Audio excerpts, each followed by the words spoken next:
Good morning. Good morning.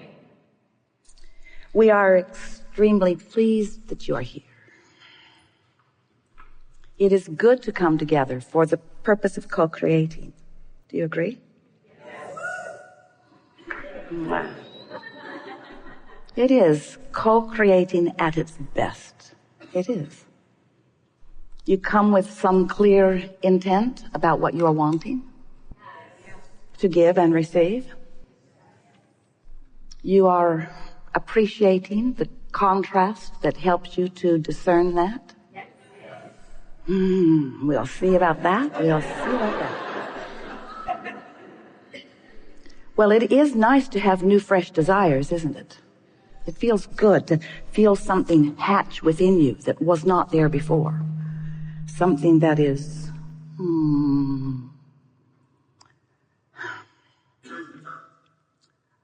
adventurous, something that feels eager, something that sometimes feels challenging. You like challenging? Not so much. Well, don't you like to be called into focus?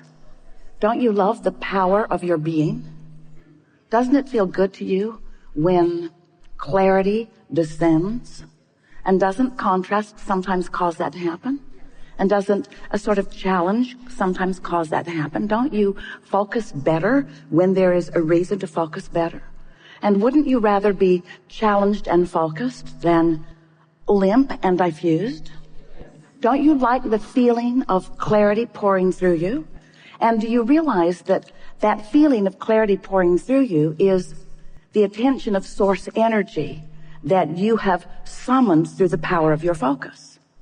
So how do you go about deliberately summoning non-physical energy through the power of your focus? Well, you can get yourself in a bind. Don't you like that feeling of source pouring through you? And do you realize that you can conjure that? Not the best word. You can summon that. You can facilitate that. You can accomplish that in a couple of different ways. One way is you can get yourself in a jam. Esther always has said to us, I shine in a crisis. And we say that's because the crisis makes you focus. But you don't have to wait until there is a crisis before you focus. You have the ability to focus under the best of conditions. And we're going to call that getting out ahead of your creations. Most of you, we love you very much. You know what's coming next after that statement. We love you very much, but most of you are offering most of your vibration, meaning most of your focus, in response to what you're observing. And you're not that particular about what you're observing. You sort of let what's loud and close dominate. And so it's sort of a cycle where maybe you haven't been keeping track of what you're doing vibrationally, and maybe you haven't been offering your vibration or your attention or your focus. They're all the same thing deliberately. Maybe you've just been observing some of this and some of this and some of this and some of this and some of this. So you've got a sort of scattered vibration going on, which is affecting your point of attraction. We're going to talk a lot about your point of attraction here today, because it's your point of attraction and it's no one else can affect it. You are the one choosing it. But sometimes you choose it by default. Sometimes you choose what you are offering vibrationally because you're observing and you feel sort of, we love you very much, obligated to observe with really screwy criteria. Sometimes you give your attention to something because somebody close to you is giving their attention to it and they don't want to leave you out of it, no matter how much it sucks. It's like putting something in your mouth that tastes awful and saying, ooh, taste this. You do that all the time too. This is the worst thing I've ever tasted. Taste this. So often you are wanting to share your experiences with others because you want very much, and this is a primary point of our discussion here today. If you want to go along with it, it will serve you very well. You want so much for those around you In many cases, all of them, and in many cases, just those closest to you, to really get you, to understand exactly what you're feeling. So you work really hard to explain what's going on in your life. Oh, this happened. I need to bring you up to date with this. Come, let's sit. Let me tell you what's been happening. And then you work hard to explain your point of view, especially if your point of view opposes someone else's point of view. You work very hard to explain your point of view, not realizing that the whole time you're explaining your point of view, you are watering down your own personal intentions, because you are weighing the pros and the cons and the pluses and the minuses, and you're offering vibration about all of that. And we want you to know that you just would do really well for yourself if you would just pick something and focus on it. And that's really what we want to help you to at least decide that you want to accomplish in the hours that we are here together today. We want you to leave here with a more determined intention that you are going to be the controller of your own gaze, the controller of your own focus. Because when you discover that you can be the one who controls what you look at, what you talk about, what you think about, then you will discover that you can control your vibrational output. And that matters a lot, because your vibrational output is being responded to constantly by the powerful law of attraction. Law of attraction says that which is likened to itself is drawn. So when you're offering a vibration, maybe you watched a television program, maybe your friend called you, maybe you observed something, maybe you dug something up in a past memory. It doesn't matter what is causing you to focus upon it, but when you focus upon it, you have an active vibration going on. And if you keep it up, that active vibration will become stronger and stronger and stronger. Law of attraction says it must be that way. So as that vibration gets stronger and your point of attraction gets stronger, then it's easier for you to keep focusing upon it. Or if it's something you don't want, it would be right to say it's harder for you not to focus upon it. Your point of attraction gets a lot of momentum going. So when we say you want to get out ahead of what is and out ahead of manifestation, what we mean is you want to find a nice neutral zone. Meditation will provide it for you.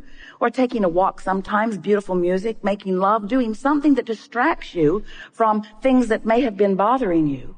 And as you bring yourself into vibrational alignment, by your distracting yourself from things that take you out of vibrational alignment, then what happens is you begin to allow this momentum of vibration, and it will precede you, because everything that you live is preceded by a vibrational wave. It's a current. It's a flow. It can be a blast. In other words, when you get that vibration out ahead of you, it's like having the concierge of all concierges out there ahead of you, the personal assistant of all personal assistants